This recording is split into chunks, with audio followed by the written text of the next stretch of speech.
wake that ass up. Early in the morning. The Breakfast Club. Morning, everybody. It's DJ NV, Jess Hilarious, Charlamagne the Guy. We are the Breakfast Club. We got a special guest in the building. We have Money Long. Welcome. Good morning. Hey, Grammy Award-winning Money Long. Yes. Say that. Welcome. How you feeling? I'm really good. I'm super just grateful. Like, the first time I came, I was still trying to figure it out. It was early. And that money got longer. Amen. I received that. It's just amazing to just like watch how God weaves the fabric. You know what I mean? I'm just, I'm grateful. I'm very happy. So your song "Made for You," that's like one of the biggest tracks right now. Did you think that you ever top Hours and Hours? No. Really? No, I mean, at that moment, that was the biggest thing that had ever happened to me. Yeah.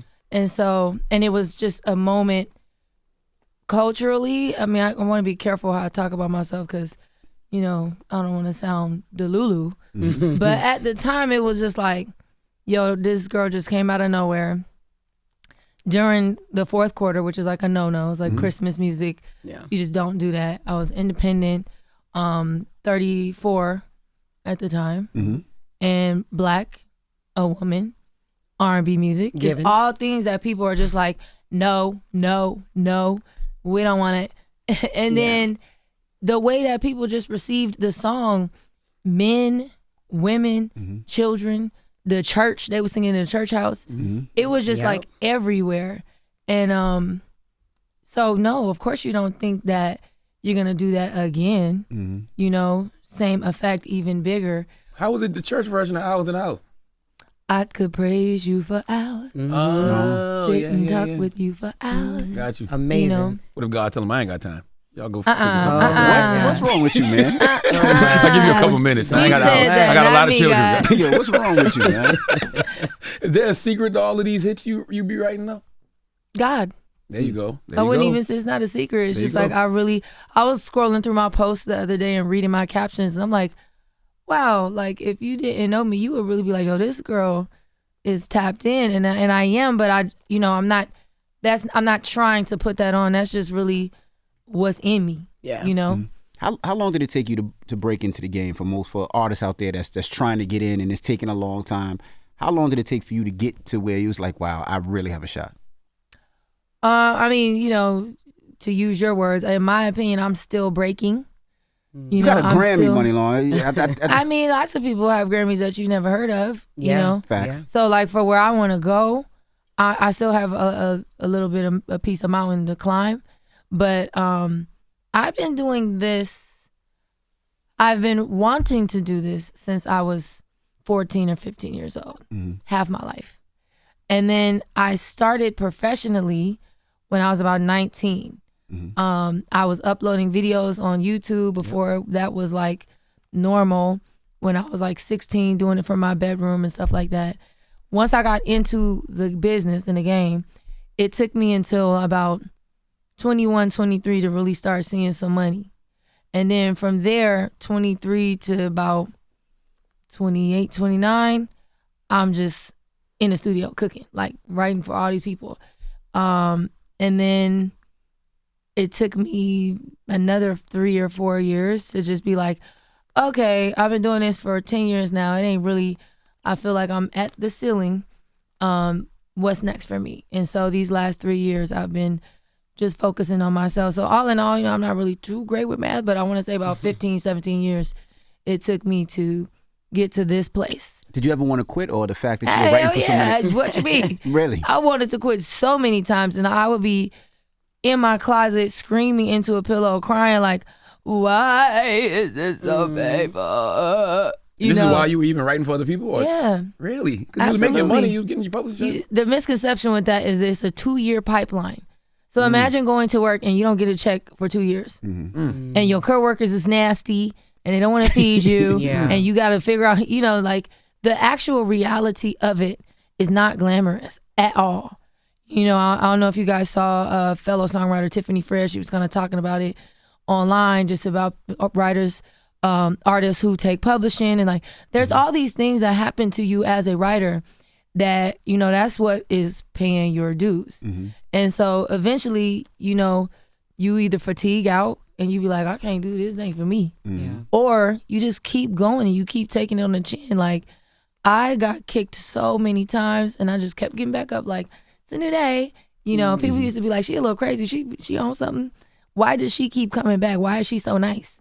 And it was really just because I would hear this little voice in the back of my mind like, but if you quit, tomorrow could be the day. And next week it could be. I don't know. I just felt this tugging, just this little tiny tug in my stomach like, girl, and then keep if you going. quit, then all of it would have been for nothing.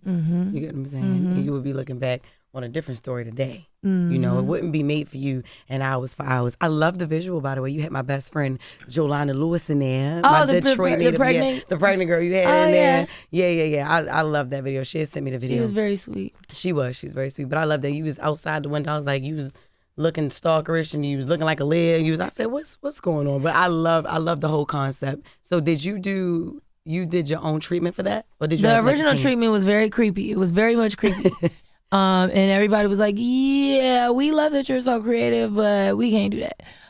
Because I had just seen like this headline about this chop shop in Arizona where they was taking bodies and they was cutting them up and like putting the arm from one body and the head from selling body parts and stuff. You know, I don't know if we could talk about that on there, but that's we can. really Yeah, that's we real can. stuff that be out here people That's crazy. right. People be getting found with no organs inside of them. Yeah. So it was that, and I was like, oh, we could do like some Sweeney Todd, like, you know, Made for you? yeah, like I wanted it to be like around Halloween, Got like really Tim trying to Burton make a kind of nigga. style. That's right. Yeah, exactly. Take It's- body parts and all type. the original idea was like my man, you know, he had a little accident, he gone, he not with us no more, and I'm like, well, you know what, I'm about to go dig him up, and I'm about to go take some other body parts, and I'm gonna make me a Frankenstein, and then we gonna dance together, and then at the end he gonna squeeze me so hard he don't know his own strength, and he gonna kill me. You know, and then, but It's it like was an episode of Halloween. American Horror Story. I like it a little bit. Call me, yeah, let's write a TV Who, show. who on your team told you not to do that? Everybody. They was job. like, you're Great trying job. to get Great sponsors. job. You know, they don't really want to endorse this kind of thing. You can't be committing any crimes. And so, 'cause, you know, grave digging is a crime. Yeah. And so then I reached out to my homeboy. Got grave digging is a crime. I have to If you remind didn't that. know, you know. I reached out to the homie Trinidad James. And I was like, I really want to work with you on something. You know, he was doing a lot of stuff with Sexy Red, your best friend. Yeah. Sexy Red. And who else? Sukihana, Callie, you know, a lot of the rap girls. And I was like, well, what's up? You trying to, you know, can you flip this treatment? And so him and his teammate, Des Gray, turned it into this STEM Black women in tech, you know, future of romance. Will we be dating robots in the future? The way that the dating pool is set up right now, maybe you might have to make you a man, you know? And so that's the concept behind the video. And I think people were like a little creeped out. They're like, well, did she kill him and like make him into a robot? I'm like, that's your interpretation. Up to you to figure I out. loved it. I loved what it ended up being. I loved Thank it. you. Thank you. I've been hearing so much about Trinidad James and what he's been doing creatively. Can you speak to that? 'Cause He's amazing. First of Yeah. all, like he's a stylist.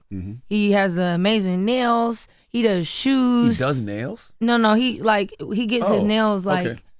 bedazzled. Like his nails be killing a lot of women. And he does like the hair. He got like crazy hairstyles that he Oh, be yeah. The doing. head is always sleep. He's just a all the full time. on creative. He's also producing and writing and still doing his own music. And what I love about working with him is that he protects you as an artist, right? So like if I have a vision and I want to come in and I want to do something, he knows how to talk to the people on the other side. I'm like, listen, this is her vision. I can help you. I can try to help coach her to get it where you are comfortable. But at the end of the day, it's her music and it's her, you know. So shout out to you, Dad. I appreciate you for that. No. You call him dad? Does he call himself Dad? Trinidad. You know? Oh, Trinidad. I was like, okay. Not like that. I want to ask, you know what, you saying you almost quit. Yeah. So having a cousin in the industry, did that make it better or worse? Was it like, your cousin's doing this, or was it one of those things? Because your cousin's Flow Rider, right? Flow Rider, yeah, we found out that we were related. Yes. We just got, cool. It was no bad blood, but it's just like we just connected on that level where it's like, yo, what up, cut? Like, appreciate you. You know what you got going on. I think for me, if I'm, want to have a touchstone or somebody that I might reference, that would have been Cardi B for me. You know, because I watched her come up. I remember when the first song I heard of hers was the Lick, Looking Like I Caught a Lick. And I used to watch Love and Hip Hop. Thought she was hilarious. I used to also watch her TikToks and Instagram videos you know what I hate? You know, and I just thought she was so funny. And then as soon as that song came out and I started seeing the elevation, I was like, she about to go. And I remember my husband at the time was like, you know, it's a whole lot of people who want to rap. I'm like, no. She got something different, I'm telling you. And then Bodak Yellow came out. And so to see that, like, and to watch somebody's journey like that, it let me know that it was possible to go from 0 to 60, you know? Yeah. But ain't nobody really, wasn't nobody coaching me. They ain't give me no advice, nothing. I just had to, you know, mess up. What age did you get married? You said your husband. What age did you get married? You got 26. married young? So you got married young. Yeah. Was that good? Is that young? 26? No, not really. Yeah. It's younger. No, not but- really. Younger. Yeah. So did that help you out, keeping you grounded and keeping... I think it definitely helped with my confidence. It helped me being able to say no. It helped me like to not care about what other people wanted. It helped me to, you know, just figure out my voice and how to stand up for myself because, you know, I think you are attracted to what you need in a person. Like he needed to learn to be softer and I needed to learn to like, you know, man up, I guess. You know what I'm saying? Speak your mind, have a backbone. Yeah, I definitely, you know, and he definitely do not care about what nobody thinks. You know, it's interesting you brought up Cardi because Cardi is a person who she gave us personality first. That's when we fell in love with Cardi. You give us music first, and actual talent. So in this era, what do you think is harder to get people to connect with? It's you know, 6 of one, half dozen of the other. Like you always gonna have somebody being like, you need to be more relatable. You know, people want to hear you talk. And I say all the time, I'm like, well, you know, the thing that I want you to know about me is I don't want you to know nothing. That's real. Because I don't want you in my business. Like I gotta have something for me. And Eddie Levert, I heard him say a quote about like, you know, Gerald Levert's father, the OJs, if you don't know. He was like, you gotta cut it off somewhere. You can't give the whole world every piece of you because you won't have nothing left. And also recently, you know, speaking to this Zen Master Z, and he was telling me like, these people, don't get it twisted, they do not like you. That's right. They like your music. And that's all you are required to deliver them. And that was so liberating for me because, you know, I'm up here trying to like, oh, look at me. Yes, I love you. What do you think about my music? How's my hair? You know, just trying to, you know, show my value on the outside to people. And it's just like, nah, like, you don't get this music, you don't get these vocals. And if I mess up, you know, players mess up. It don't matter. I feel like it should be so much easier for artists nowadays. We were just having a conversation before you walked in the room about how nowadays people only go off their feelings. They can listen to every word that can come out of your mouth, but all they're thinking about is how those things make you feel. And music gives you a feeling. So as long as music feels good, it feels like they should already have an instant connection with you anyway. Like, oh, that's the person that wrote that song, so she makes me feel good. I can agree with that.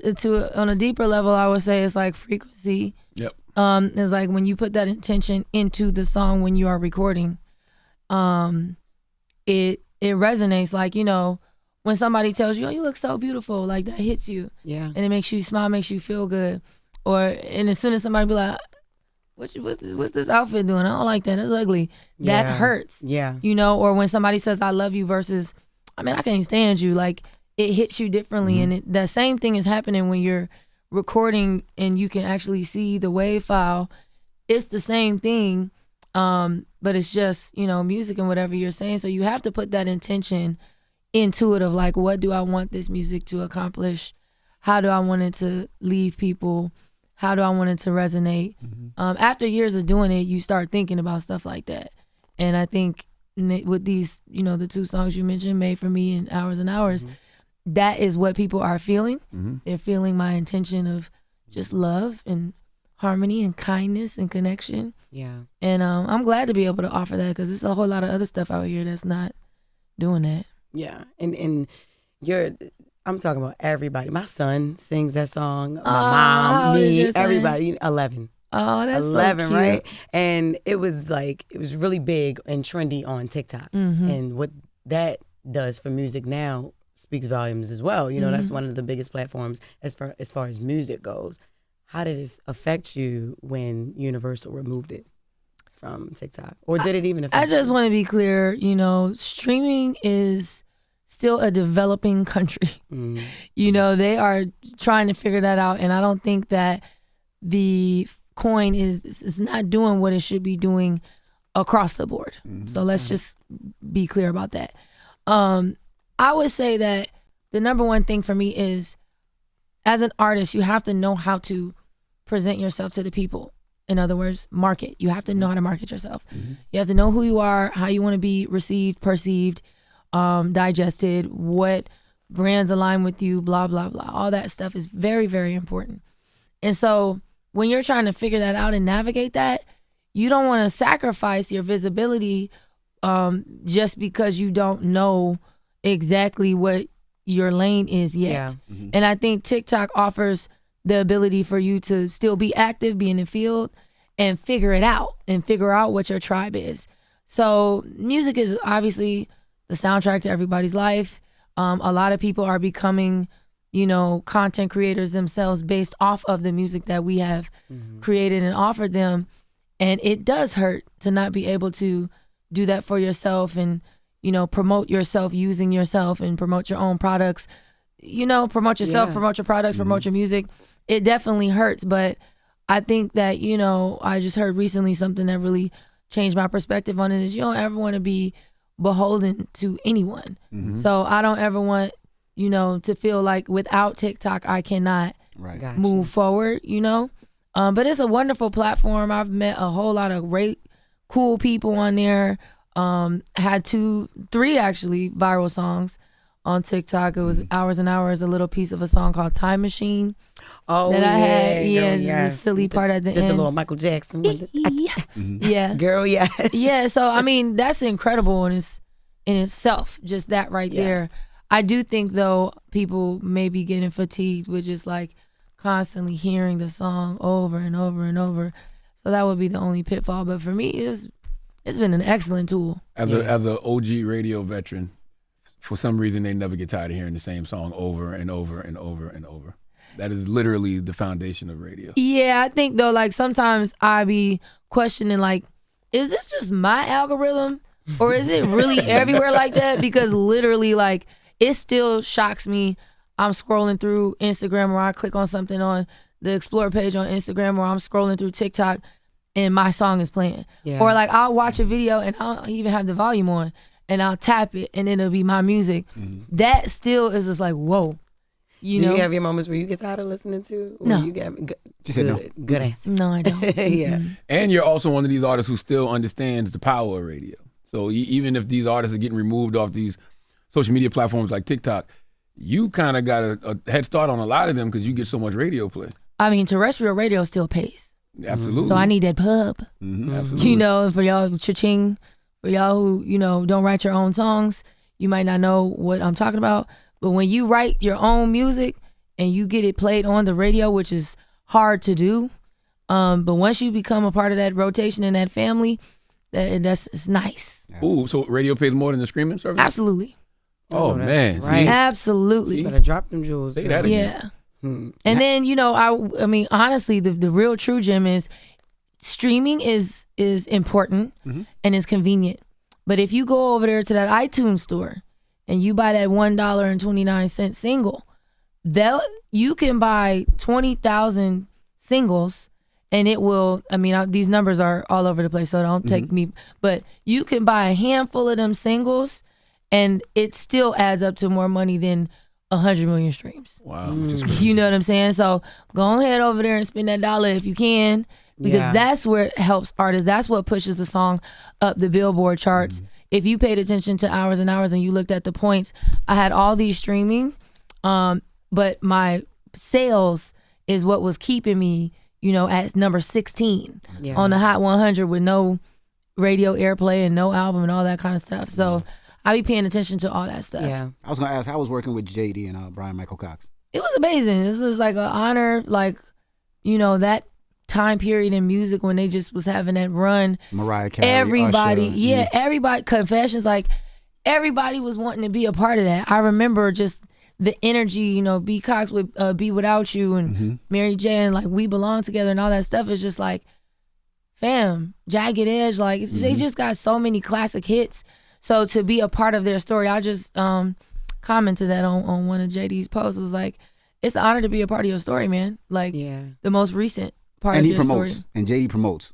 Yeah, no, he definitely be posting. Like anytime we get a new stat or something, I get it in my text and I'm like, okay, I'm gonna wait him. I'm gonna post this.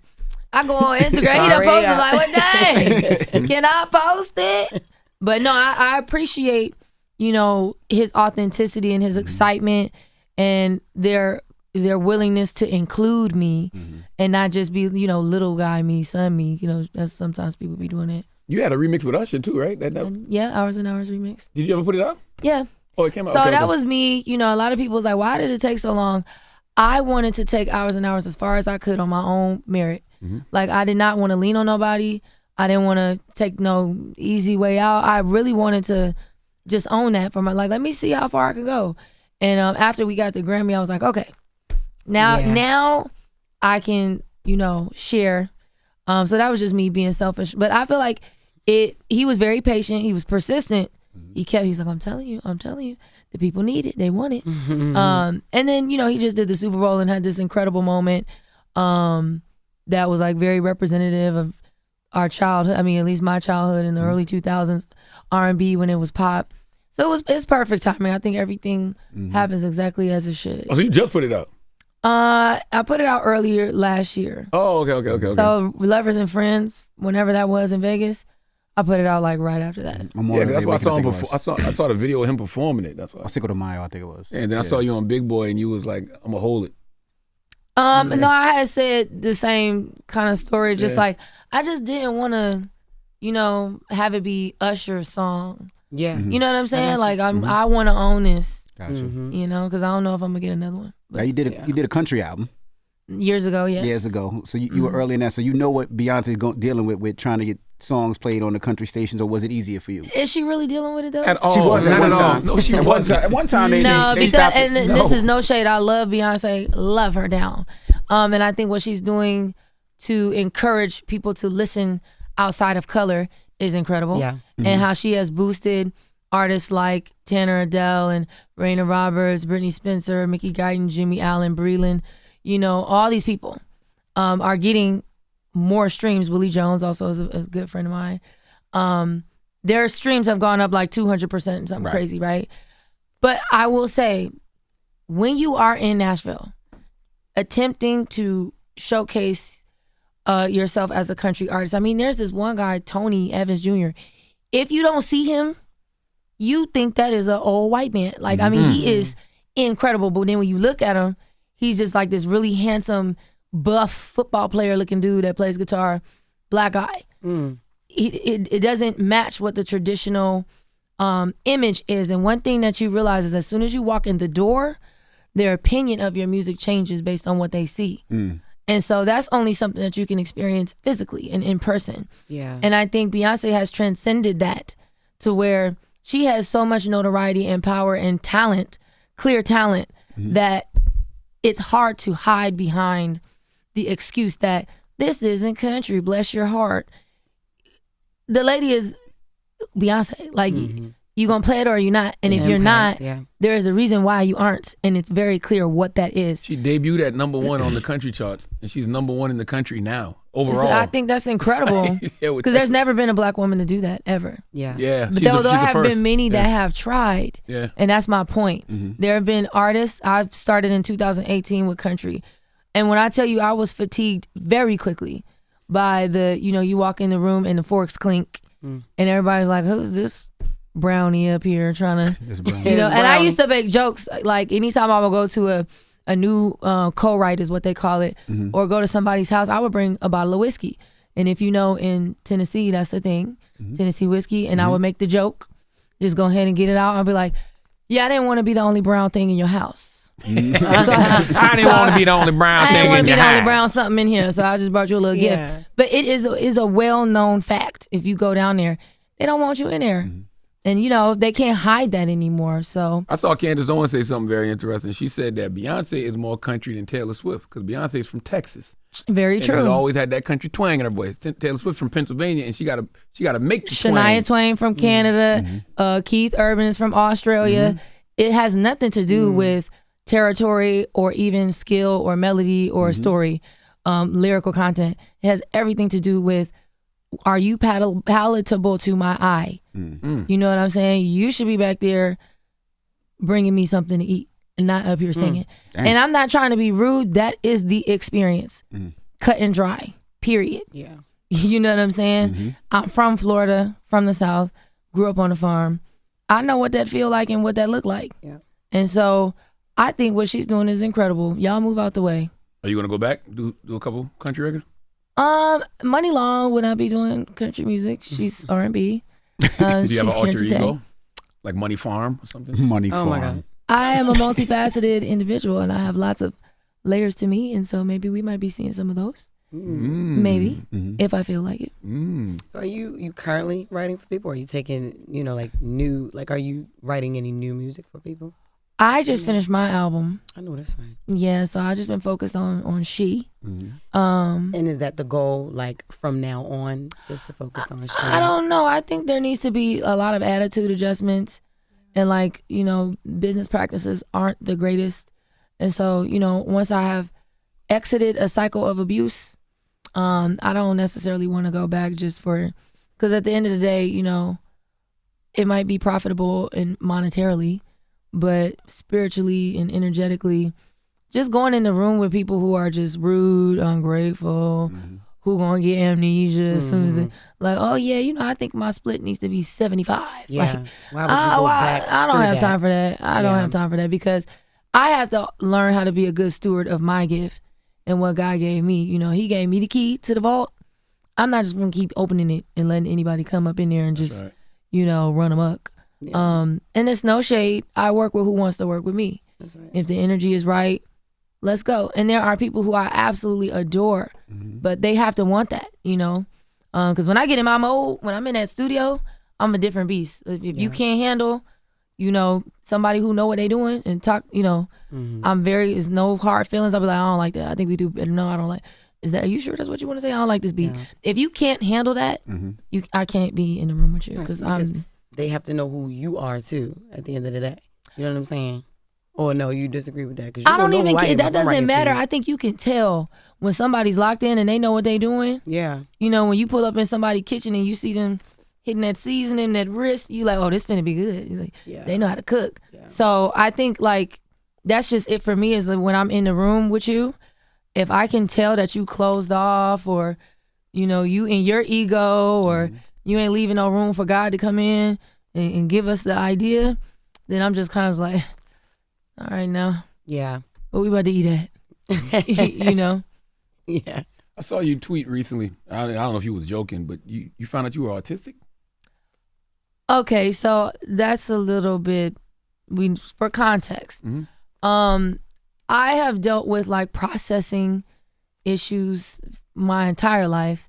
And as Black and brown people, we don't always have the best access or even ability to understand that some of our limitations cannot be helped. You need to go and talk to somebody and see somebody about that. So just, coming across literature and connecting with people who also deal with a lot of the same issues that I've been having and understanding what they have put or the name that they have put on it or attached to it, it made me start doing my own research and being like, well, wait a minute, when this happens to me, this also happens. And so there's a little bit of ADHD, autism on this, and then I have lupus as well. So just understanding that is a stress-induced inflammation of the body, and maybe I am stressed out because I'm frustrated because I can't process certain things or and I also think there's a other added layer of because I'm so intelligent to other people and I write these songs and I look a certain way, they're like, ain't no way that you are, because when you think about autism, you have a certain visual that you think about, but there are highly functioning autistic people, and I want to be very careful about how I talk about it because it could be, it's a sensitive topic to a lot of people who may not relate to me or resonate with what I'm saying. I'm still figuring it out. And also late diagnosis is a lot more difficult to find practitioners who can sit with you and figure that out. How did you figure it out? Like I said, just kind of like relating Self-diagnosed a little to bit and reading. Man, not saying even Google. huh? Yeah, I was gonna say No. Oh, okay. No, what I was saying is other people who have gotten their diagnosis and who have been working through it as adults, when they share their stories about how they are affected, how they process information, I was relating to a lot of it, was resonating with me. Yeah. So I did my own research and was reading about late stage diagnosis in women, how it presents. So like something that I'm thinking is just me being, having issues with irritation and insomnia, anxiety. Those things are actually symptoms of what could be ADHD, autism, and things like that. So You never been clinically diagnosed. now I have to find someone who can do that for me, and test me. Because right now, because I have lupus and I've been dealing with that since 2014, anytime anything goes wrong with me, they just be like, it's lupus. And just give me steroids, So I have to really like find holistic doctors and get to the root of the issue, because maybe it might not be autism, maybe it might be something else. But I, in that moment, tweeted my frustration and processing. That's a great example of it. And I actually deleted Twitter off my phone after that, because I'm just like, yeah, you know what? Let me just figure out what this is first before you start talking like I know what I'm talking about. It's not good for your mental health. And I don't think people realize how much unhealed trauma is projected on Twitter and social media every day. Toxic opinions, undeveloped thoughts. Yeah. So, yeah. But also bringing awareness, what that tweet, it could be so many other men and women thinking that same thing. And the fact that Money Long said it, it's like, oh, snap. And before I can retweet you, be like, oh my God, I'm feeling that way, you done deleted the damn Twitter. I didn't delete the Twitter. I just deleted it off my phone. I got you, yeah. So I don't have access to it. I will not be re-downloading X. So it's kind of a good and bad, because like everything, you're not the only one feeling that way. Well, you know what? I just didn't like the fact that like all the positive stuff I post, all the information that I give and disseminate, that's what the blog shows. Yeah. That's the to era put we up. in, though. And I'm just like, see, I don't like that. Because if I'm sitting here telling you that stress affects my mental, and then you do something to further exacerbate that, you're not my friend. And I know a lot of these blog people that, it's like, you know what, y'all be calling me over here at the carpet, y'all be asking me to come do y'all events and stuff. Don't. You just content. Sadly. But you know what, you have to. So don't try to lean on it when you need something from me. And you have to realize, like, these are not my friends. Right. These are people that are associates in this business. You're not my friend. And people use the word friend very loosely. And then when you say somebody's not your friend, they even take that. Well, I thought, no, just because you know Money me, Long says, don't do that. Yeah, so I get it. Don't do that. Yeah. No, because they be having to tell me like, put a fork, put a cork in it, girl. Yeah. Because I'll be like, because I seen what you said in the comment. Yeah. I'll tell somebody quick. They be like, you blocked me. You blocked me on Instagram. Why you block me, Money? Well, let me block you on TikTok too. Appreciate it. Thank you for making yourself wrong known. with that, though. Nothing at all. I don't think there's anything wrong with that. I think that what I think is that in our community, in our culture, there's a limit to how successful someone can be before it starts to get uncomfortable for the collective, because we are not gay and you in the Illuminati. They just try to come up with something, some kind of very much something. I mean, that sounded like you was triggered just now. That's not personal. They call you gay. I never said that about Money Long. I never said about that. It's gonna be you next. Charlamagne says it's already him. He mad because he gay and he with the Illuminati. Please. No, but like somebody said something ridiculous the other day. Like she got ab etching. What? Oh my God. God. They just be making up stuff. How much that cost? I have no Just idea. messing with you. They said it about you? Yeah, because I posted this video and you can see like my ab cuts. Yeah. But it's like, I think it's like, it gets uncomfortable because they have not seen it, many times. And so they have to be like, all right, now that's enough. That's enough. You get that secondhand embarrassment with when somebody is getting too much praise, and it's just like, all right, the light we see you. Right. It's like, I want you to make it, but don't make it too far. You know what I'm because saying? it's that edge of, it's just uncomfortable. And like, they can't stand somebody I don't confident. know that it's really that. I think it's subconsciously. They're justifying their own failures. Well, Correct. it just makes you uncomfortable to understand that there is much, much more available. That's right. And you way down here. Yeah. You know what I'm saying? And it's not judging anybody where they're at. But when you're used to seeing people being super, uber, duper successful, you understand that, I can have that. And there's less limitation on your starting point. Yeah. Whereas for us, a lot of times that finish line is so far. And then if you start pushing it even further with your success, you're like, hold on, stop, wait, don't do that. Yeah. Because that's more work for me. And I think understanding and being able to process that, it helps you to not take it on, like not feel, it's not personal. I did say in the beginning, it used to hurt my feelings that it used to be mostly black women that I saw doing it. And then, I would say like the feminine, more gay black men was doing it too. It was just like, I hate that outfit. Look at her wig. Her lace front. Like it just is tearing you down. Like, or I've done a few things to enhance my appearance, teeth, all the surgeries, and people will say, oh, she hate herself. She, you need to love your black features. Like nobody said I didn't. I just, I want to get my nails, my hair. What's the difference if I do something that seems a little bit more permanent? Yeah. It's white people in the room. Ignore these niggas. Okay. It's hard. It's hard to ignore it when it's 1,000 against one, but I have learned to get out the comments and understand, like I said, that when people see you doing well and when people see that you want more for yourself and that you're willing to go to certain lengths, it really makes them uncomfortable and understanding and having compassion for that position. I'm telling you, they're really justifying their own failures because they have to say to themselves, oh, she did something or he did something, terrible in order to get to where they are. So they're literally just doing that to make themselves feel better about why they not where they want. Where they right, money is evil. You in the Illuminati. That's right. She had to be humping somebody to get that. That's right. And by the way, I never had to do that. Praise the Lord. I probably would have been working at Target if I had to do that. Jesus. How would you describe your love life now? Like, after being married, before, early on, 26, how would you describe it right now? I would say I'm more into real, like, deep love on a 360 global, energetic. Like, I heard a quote. What was that on the way here? I was listening. It said Tony Robbins said you can't love. Oh, Tony Gaskins. Was it? When you really love yourself, you can't hate on nobody else. Yeah. Like that's where I'm at. Is like I can see the joy and beauty and love in everything. Yeah. Not just a romantic relationship.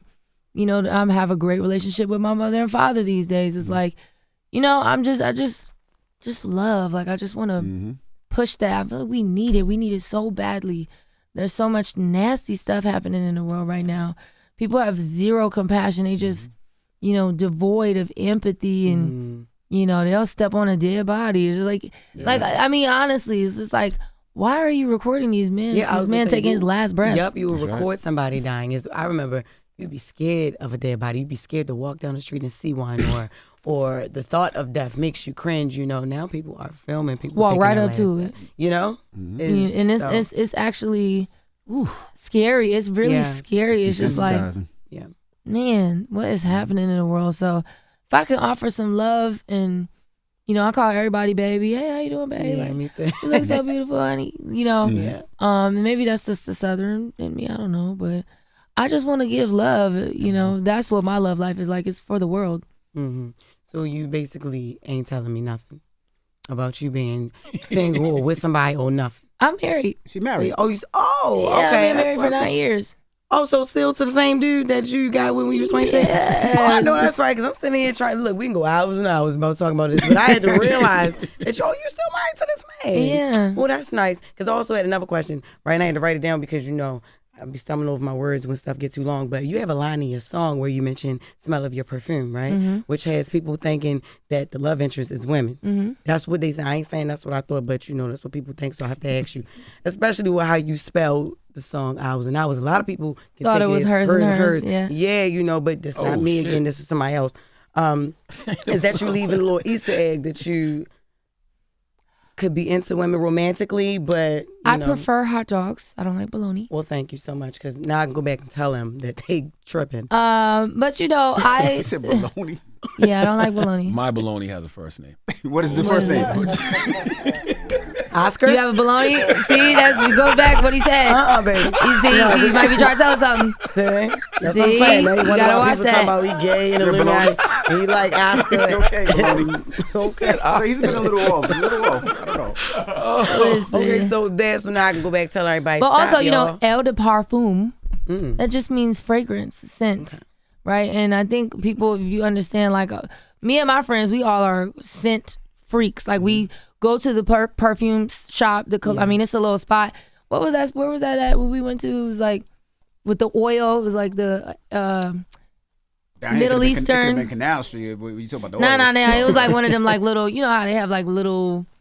Perfume spot. No, like the city, but it's like nothing but like Arabic people, and that's part of it's town. like oil tested, but it's a lot of So testers. it's like that you no, can it's like a store. When you go in there, it's like incense. They got like the perfumed oil, and you just, you take it out the wand and you put it, and it lasts all day. Like it be on your clothes 3 days later.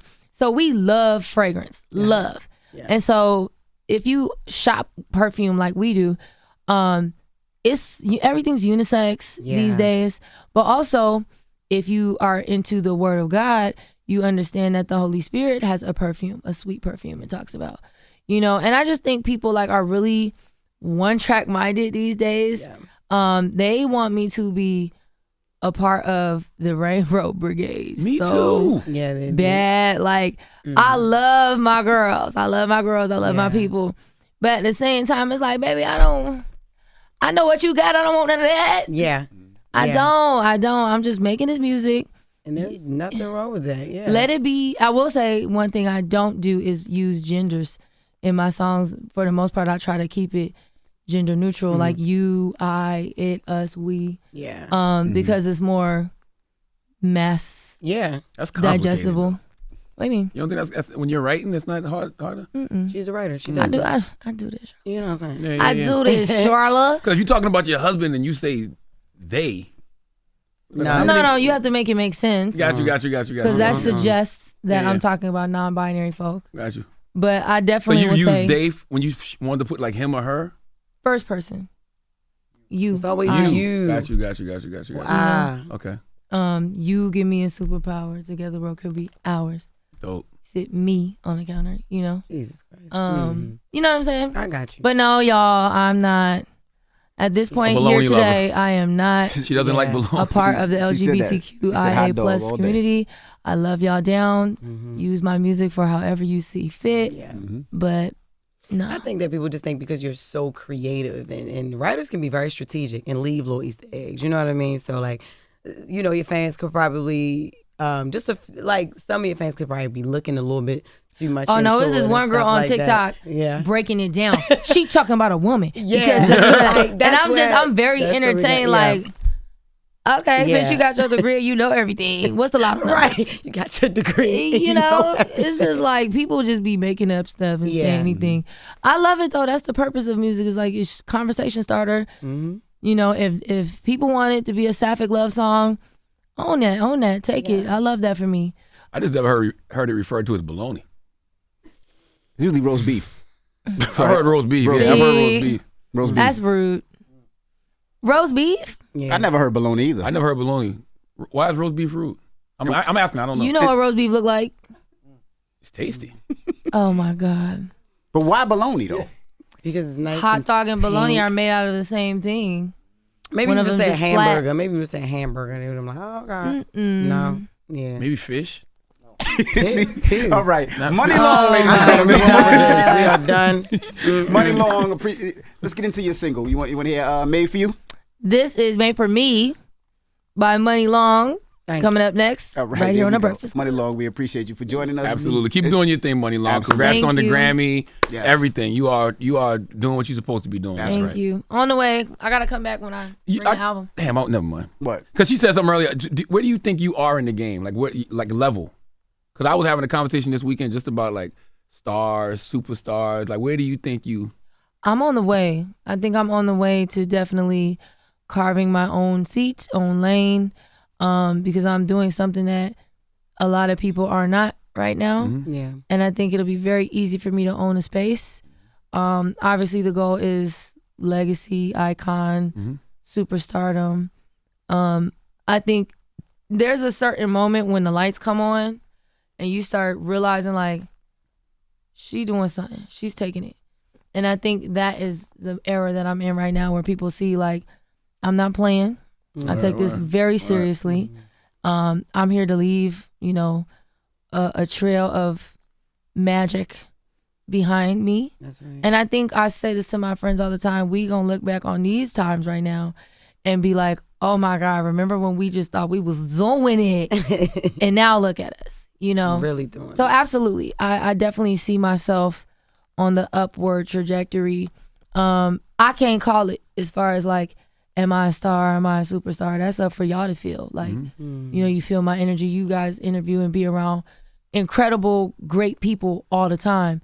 So you guys will have that sort of insight to be like, yo, she remind me of when XYZ came through. I think my job is to just allow God to show himself through me and my work. As long as I keep doing that, he gonna take me places where, I mean, it might be a word bigger than superstar. I don't even know. Word up. Yeah. You know what I'm saying? I definitely think you're on the forefront of this new renaissance of R&B that's happening. Like you and SZA, her, Summer Walker, Ari Lennox. Like it's definitely a R&B renaissance that I feel is being led by black women right now. Yeah, no, we need some more guys. We got Brent Fayez, we got Giveon, I love Division. Giveon, right? Yeah. Yeah, we need that next Usher. Frank Ocean just came back too. So I'm He okay, did? Frank Ocean. Yeah, he has music on YouTube. Like new music on YouTube. So I yeah. gotta go check that out. Yeah, I'm loving it. Do you like Khaled? Oh, Khalid. Khalid. Khalid. I'm sorry. I feel like Khalid is more like in the pop. Yeah. I do. That's just my opinion. All right. Maybe I need to reevaluate. No, but like that real, like, you know, like yeah. Jodeci, Case. Oh yeah, you want that? You know, Ooh, Avant. People be sleeping on hard. Avant. Vaughn was hard. Cause Like, they ain't trying to feel it no more. You remember Genuine was like we can't no, get we need nobody that like that no more. They're not We need scared to be ugly singing. We need Luther men Vandross, that. like we need Yes. that. The That's value what of baloney got to be increased. Okay, No, so I'm we serious my God. because people don't value baloney and love like they do. Remember, everybody there was a moment where it's like all of these dudes was singing like rappers. The way rappers talk about women, that's how a lot of the dudes were. Oh, so baloney is women. Oh, okay. You said that. You put us on to that. I was talking about vagina. Yeah, Behind her. behind the seat too old. Vagina? I don't know. All right, Vagina? made for me. Baloney. Behind her sound like bussy. Oh, okay. All right. All right. See y'all later, guys. It's the Breakfast Club. Good morning. Wake that ass up. Early in the morning. The Breakfast Club.